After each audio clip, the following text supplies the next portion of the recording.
What is the Jewish link to the discovery of America? There is speculation that Christopher Columbus may have been Jewish. The astronomical charts that he used on his historic voyage were prepared by Abraham Zacuto, a Jew. It is also known that members of his crew were Jewish. In the same year that Columbus left Spain for the New World, as many as 160,000 Jews were expelled from Spain. In 1492, King Ferdinand and Queen Isabella of Spain decreed that Spanish Jews convert to Catholicism or leave the country within 4 months. This expulsion brought an abrupt end to the troubled yet illustrious history of Spanish Jewry. The Jews of Spain knew both times of religious tolerance and times of cruel persecution. During the Spanish Inquisition, no less than 13,000 Jews were condemned to death. But Spain also offered a period of enlightenment for Spanish Jewry.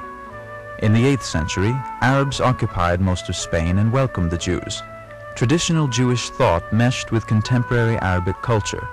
And in the 10th and 11th centuries, a period which became known as the Golden Age, Jewish culture reached unprecedented heights. It was the tolerance of the Golden Age which inspired rich creativity, the harmony of religious and secular culture, Bible study, Hebrew literature, medicine and science, the study of Talmud along with poetry and philosophy. There is a teaching by Jewish scholars which says, Abraham in his lifetime as Yiftach in his, which means every important man is important in his own era. It's impossible to compare periods of time, but there is no doubt that the Golden Age inspired men, encouraged a man like Solomon ibn Gabirol, who lived only 37 years, to greatly influence Hebrew poetry.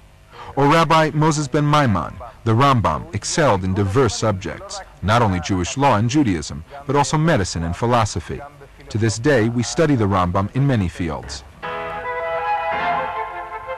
Columbus sailed to the New World while the Jews of Spain scattered to foreign lands, Africa, Asia, Holland, England, Turkey, Greece, and Palestine. The influence of Spanish Jewry is visible in today's Israel.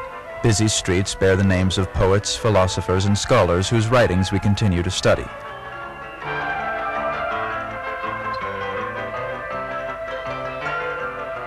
These streets were once filled with the sounds of Ladino. Much like the European Jews who so treasured the Yiddish language, wherever Sephardic Jews went, they took with them Ladino, the Spanish language of their ancestors.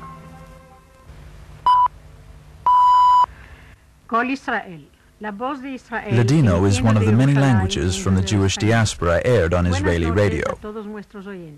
Spanish Jews and Christopher Columbus were both destined to leave Spain in 1492. And now, almost 500 years later, Israeli Jews broadcast in the ancient language of Columbus, Spain.